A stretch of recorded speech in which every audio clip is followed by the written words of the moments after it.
My name is Dan Gilman. I'm at the FTC's Office of Policy Planning. Just a couple of really short announcements before we get to today's program. First, everyone ought to know that this is a public event, not just for your attendance, but it's being webcast. So you are being recorded.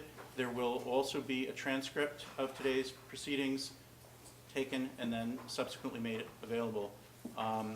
Number two, some of you may have already gotten question cards on the way in. We have them available throughout the day. People will collect them. Staff will read them all, process them all. Some of them will be passed along to panelists during the day. Not necessarily all of them, but we will take them. We're going to try and keep a prompt schedule if we can. Without spending any more time, I want to introduce, biographies are available, so we have very, very accomplished people here today. We are not going to recite their accomplishments at you, but the biographies are available. I just want to introduce Professor Jonathan Baker, an antitrust scholar here at American University Washington College of Law, for welcoming remarks.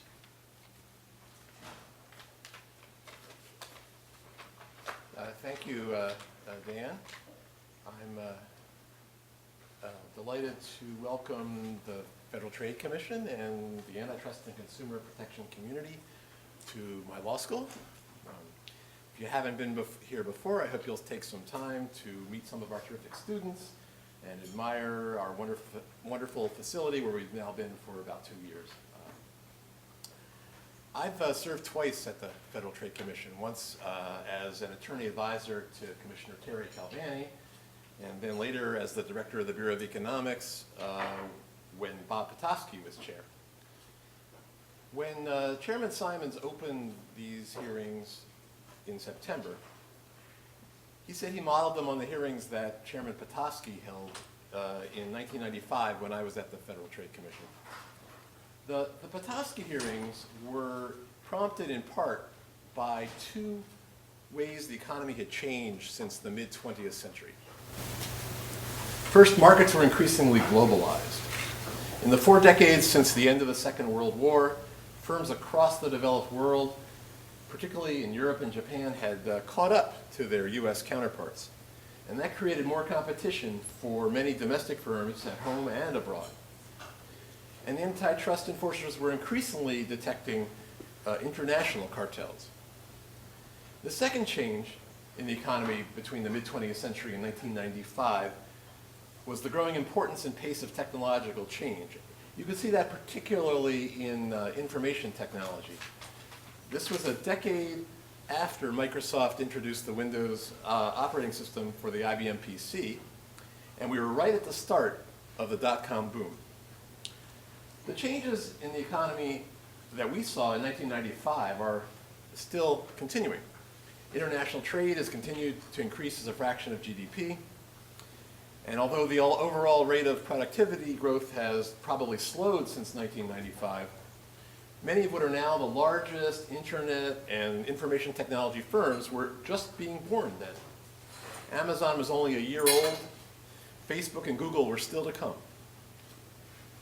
The rise of the internet points to new and distinctive challenges for the hearings that the Federal Trade Commission is now conducting, particularly for the ones this week. The transformation of information technology since 1995, and particularly the growth of online platforms, is at the heart of the novel competition and consumer protection challenges that the FTC must now address. On the consumer protection side, online platforms provide a new locus for fraud and deception, and the migration of personal data to online hosts creates new privacy challenges. On the antitrust side, if you credit the recent economic research that suggests that market power has been on the rise for decades, which is what I talked about last month on the opening day of the hearings, then it's natural to ask whether increasing market power is related to the growth of information technology generally, and look closely at the conduct of the internet giants in particular, including the way they develop and use data about their customers and their suppliers. So the issues that the Federal Trade Commission is concerned with this week are at the center of the new challenges for antitrust and consumer protection that are created by the 21st century economy. On behalf of the American University Washington College of Law, I'm delighted to welcome everyone to this important 2.5-day conversation. So let me now introduce one of my successors as the director of the Bureau of Economics, Ginger Jin from the University of Maryland, who will give us an introduction to the economics of big data, privacy, and competition.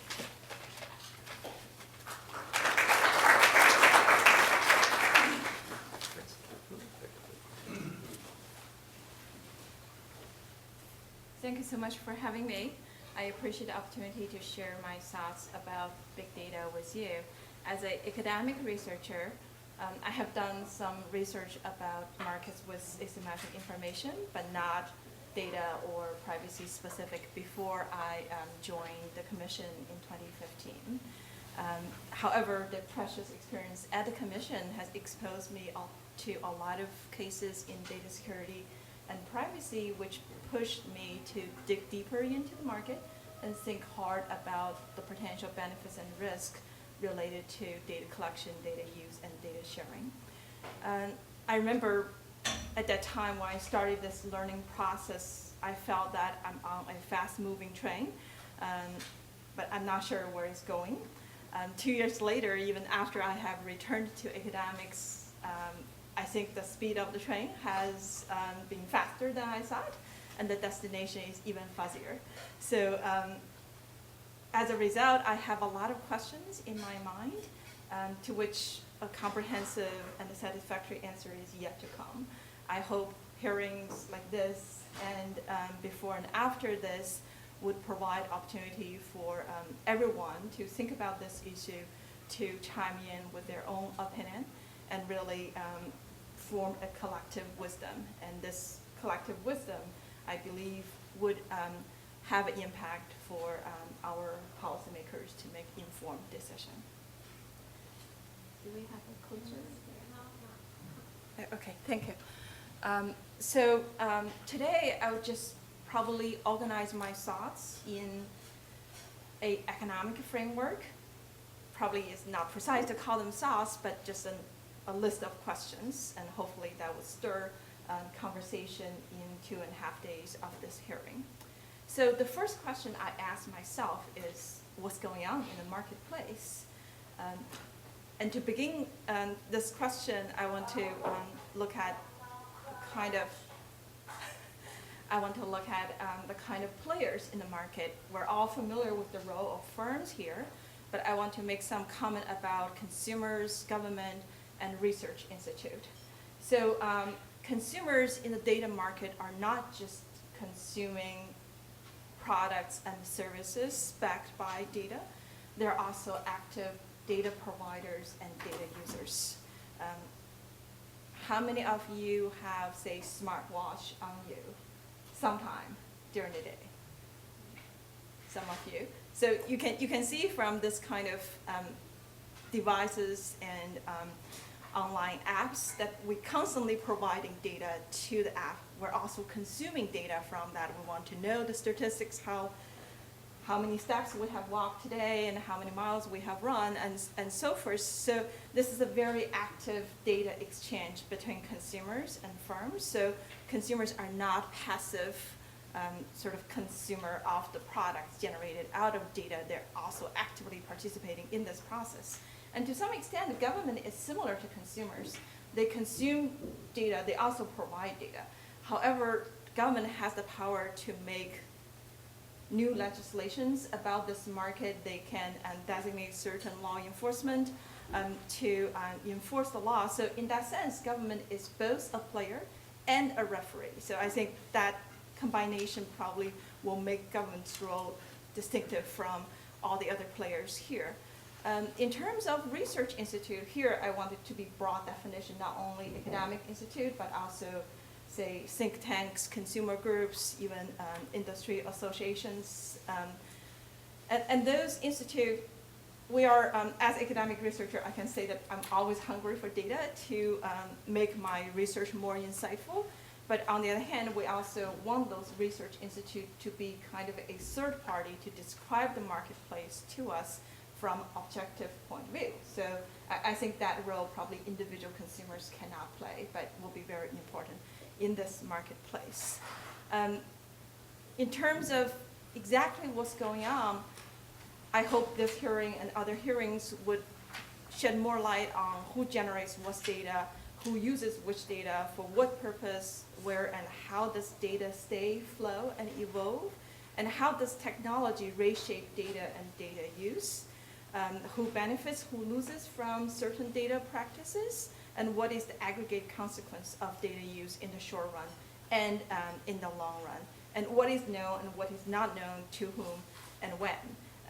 I really think those questions have to be addressed by probably multidisciplinary approach, not only from Commission's own research report, which has been done in 2014 and 2016 about data, but also from, say, computer scientists, economists, law professors, or even psychologists, to really help us understand how each player works in this space. I would encourage all the think tanks and organizations to contribute to this as well.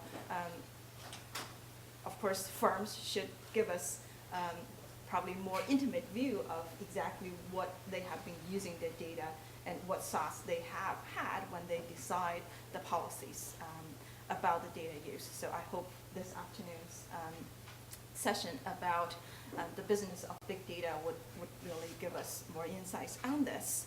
So suppose we sort of understand how the market works, probably we should ask, is there something wrong, and what goes wrong? And as an economist, I often try to think of that question as, where does the market fail? We can't just say there's an issue and then jump directly into intervention. We probably have to ask to what extent the market is able to address that question, okay? And then where the market is not able to address that question.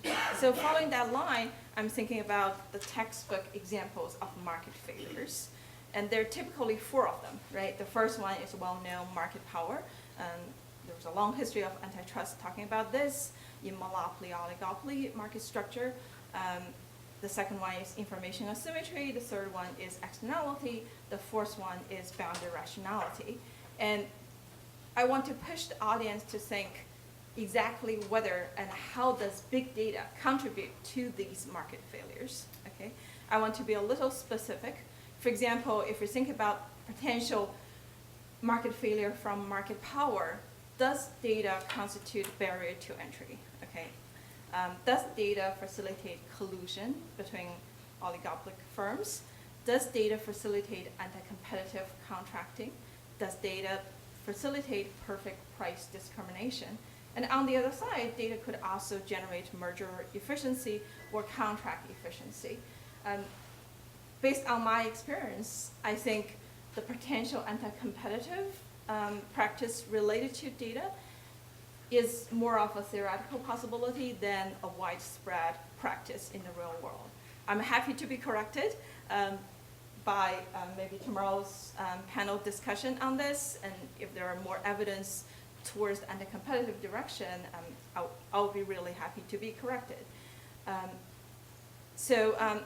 If we identify some contribution of big data to the anti-competitive problem I listed here, I think that still has to be translated into what's the overall impact of that practice on consumer welfare, both short run and long run. That's sort of where the real and tangible harm should be associated with big data before we take antitrust action towards that. Okay, the second one is information asymmetry.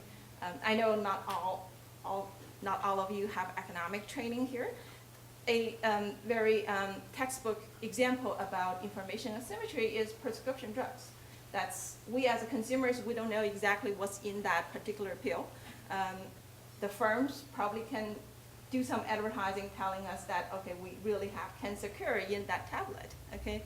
However, even after we consume it, we still cannot tell whether it's really cured our cancer because there's so many other things going on, Okay, so this is a very typical information asymmetric problem because the firms know more about the product than individual consumers.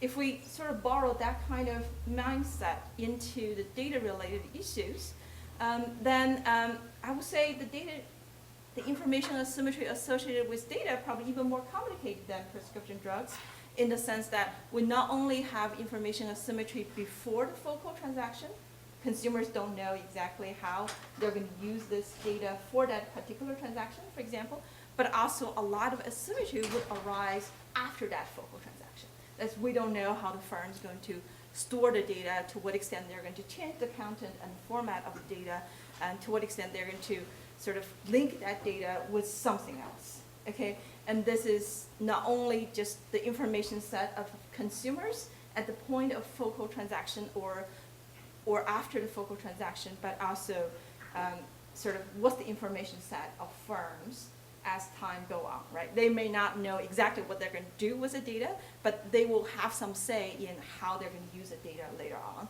And that question also related to affiliates or even non-affiliates of the firm, if they're going to change, if they're going to share the data with the firm. And I would also add black market players like hackers and the public here, because we know in incidents like data breach and other things, that's maybe this is unintended data use, but it turns out to be a potential data use in reality. So coming back to this core question, what is the harm to consumer welfare from the information asymmetry problem of data? And where does it show up and how much is it? Can we really quantify it? Okay. So the third market failure, the potential market failure, is externality. What's the typical example of externality? Let's say air pollution, right? We could have a lot of firms producing harmful gas into the air. We as, say, the general public or the consumer of the air, we sort of probably can tell the air does not smell right, and we can do some lab tests and showing that there's some harmful components in the air, but we don't know exactly which firm contributes to that air pollution. And this negative externality not taken into account by the firms in their market practice, which generate this negative externality problem. And if we bring that mindset to the data issue, there could be questions like what data practice would generate what spillover. And we know that according to the Bureau of Justice Statistics, about 7% of American people above age 16 is a victim of identity theft. And a lot of identity theft are related to data issues. However, even if I am a victim of identity theft, I don't know exactly which of the hundreds of firms I interact with in my past will sort of really contribute to this event of identity theft. In that sense, it's kind of a similar problem of negative externality as air pollution I just talked about. Okay, so that's just negative externality. There could also be positive externality in the sense that we know if a lot of data set pulled together would really help, say, the census or researchers using the census being able to generate great research outcomes. However, each firm may not have the full incentive to share that data because they're not going to get all the returns from that data use. So in that sense, we could even have positive spillovers, which generate an under incentive to collect and share data. So I want this hearing, I'm hopeful that this hearing will talk about the externality issues in data and to what extent the parties that generate that spillover have the incentive to internalize that spillovers, okay? And how does this spillover affect consumer welfare? So the last potential market failure is bounded rationality. We know a lot of us have been sophisticated, but we're not as sophisticated as the machine could be, or as a rational agent in the economic model would assume. So we always have some level of sort of bounded rationality, or you can say that's rational choice of not paying attention. And this could happen in this area. And we know, thanks to researchers like Nori Korno, that's we know 10 years ago that's very few people actually read privacy policy, okay? However, we still have that as one of the main building blocks for today's data space. So exactly how consumers, how individuals deal with this kind of information presented in front of them when they have very limited attention, but a lot of information to digest, okay? On the other hand, firms probably are hungry for data. They have more resources to deal with the data, and they can employ or even invent technology to process data. So in that sense, that's my view is the asymmetric information between the consumers and the firms have been magnified by this advance. On one hand, the consumers are driven by inattention. They want quick and straightforward solutions. On the other hand, the firms really churning up a lot of resources and technology to try to digest as much information as possible. So that brings a question of who has more boundary rationality in this marketplace, who suffers from boundary rationality, and whether some parties would have incentive to exploit other people's boundary rationality. And again, I want this to sort of boils down to exactly how does this boundary rationality affect consumer welfare. Okay, so that's kind of market failures from the economics point of view. And suppose we identify one or more market failures in this area, then we could talk about a bunch of potential solutions. And here I'm putting kind of a spectrum from free market to heavy prescriptive regulation from the government, okay? So in the middle, we could have industry self-regulation, some guidance to the industry firms, and somehow there's a mechanism for firms to conform with that, or we can sort of strengthen that by more external monitoring, like the consumer education effort, as well as societal monitoring, and all these probably not involve government. If we push it a little further, we could have government involved in ex post enforcement, and that's kind of like, say, nutrition supplements, right? That's, okay, you can put the nutrition supplements in the market without going through the FDA and clinical trial, but if something goes wrong with that, then law enforcement would come in and try to correct that, okay? So that's probably less aggressive than the FDA approach on, say, food labeling or drug clinical trials. And that brings me to the ex ante regulation, that we could have heavy hand regulation, like we define exactly what you can say, what you cannot say. We're going to find a way to confirm that what you said is correct. We can sort of inspect you, saying you have to do ABC before you produce a product, because we believe ABC is kind of good in ensuring the quality in the final product. Or we can even impose a minimum quality standard on the final product you eventually produce, like clinical trial, to make sure that the drug is safe and effective in addressing certain diseases. And we can combine both the ex ante regulation and ex post enforcement, and sort of having this in a dynamic sense that we can revise our legislation given the new questions coming out and so forth. So I want you to have this spectrum in your mind when you think about what's the potential solution and what's the trade-off on each solution. So now suppose we sort of agreed on which solution we're going to get, and then the question is exactly how we get to the ideal effect of that solution. I have heard people talking about using existing rules, such as competition law and consumer protection law. And I guess the immediate question is, how do they fit in this overall framework I just discussed about market failures and the potential solutions? And the second question is, what's the relationship between the two tools, okay? They could be sort of, let's say on your left-hand side, I put it as a leverage, like the two could be conflicting with each other. Let me give you an example. So antitrust may concern about data not available to a potential entrant into the market, and therefore push for data access, data portability, and data standardization.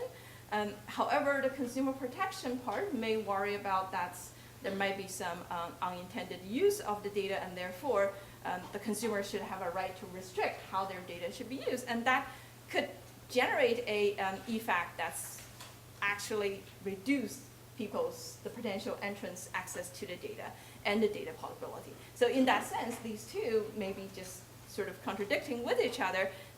Is that the world we live in, that we have to find a balance point between the two? Or maybe we sort of need the two gears to work together. Let me give you another example. Say we have a lot of data privacy policy. They're very long, legal language, and hard to understand.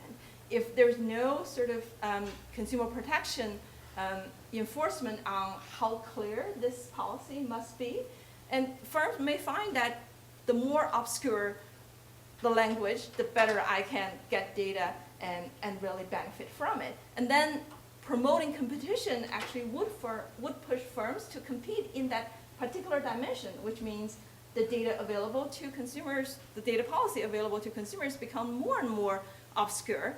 And so we could talk about like competition in the wrong dimension.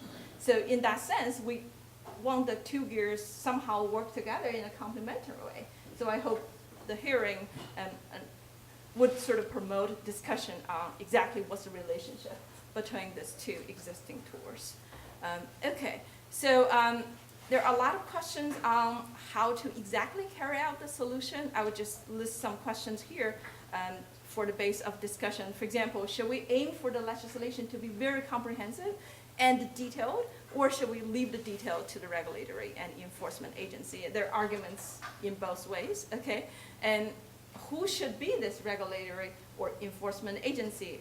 Should that be one, or should that be multiple agencies? Should that be sort of at the federal level for everything, or should that be at both federal and state level, or just the state level? Should we do this industry specific, or should we cover all industries? Okay, and there are questions like the degree of enforcement and regulatory freedom, the resources, expertise available to this or these enforcement agencies. I want to make an extra point here that's whatever the agency that's the Congress have determined to give power to, assuming that's we sort of agree that it's necessary to have such an agency to do the enforcement and regulatory function. I think we should think hard about do we need to limit the agency's power in terms of should we define who this agency should report to, how transparent their practice should be, and how can we make sure that this agency's action is accountable? If they do something over the defined area, how can we correct it, and how can we bring external forces to really spot and correct those kind of wrongdoings? So in that sense, I hope other parties will be able to contribute to that solution even after we have decided exactly how to carry out that solution. Okay, and given how fast technology is moving in this area, I think it's really, really important for all the parties I listed here to continue contributing to that solution on an ongoing basis. I only have 2 minutes left, so let me make the final comment about international complications. Okay, every country is doing this slightly differently. I think to me there's sort of 3 models at least coming out of this heterogeneity. One is the European model, that they have a comprehensive framework covering all countries in EU, which is GDPR, and they have DG Comp in the antitrust agency for EU, but they also have country-specific enforcement, especially for GDPR. Okay, so that's one model. Another model is sort of a US status quo. We have a patchwork of federal, state, industry-specific enforcement, and they generate some heterogeneity even within the US. And then the third model is the China model. They have nationwide laws in 2017. I think we don't know exactly how they're going to enforce that yet, but we also know that big data could be an input for government censorship and surveillance there. So I'm not saying that I have a good idea of which model of these 3 is good, then is better than others, but I think it's really important to discuss the pros and cons of these approaches. This is not only because companies are global and they have trouble conforming with all kinds of different regimes, but also because, I think this is more important, but also because data, ideas, talents, and money flow globally, okay? So that means if in one corner of the world they have very prescriptive regulation, maybe the money and talent and idea would go somewhere else, okay? And what's the implication of that for the whole economy in terms of consumer welfare as well as the future innovation and support of the economy? I think that's a very big question.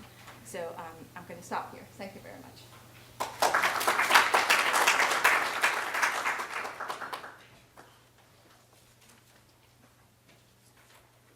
Thanks very much, Ginger.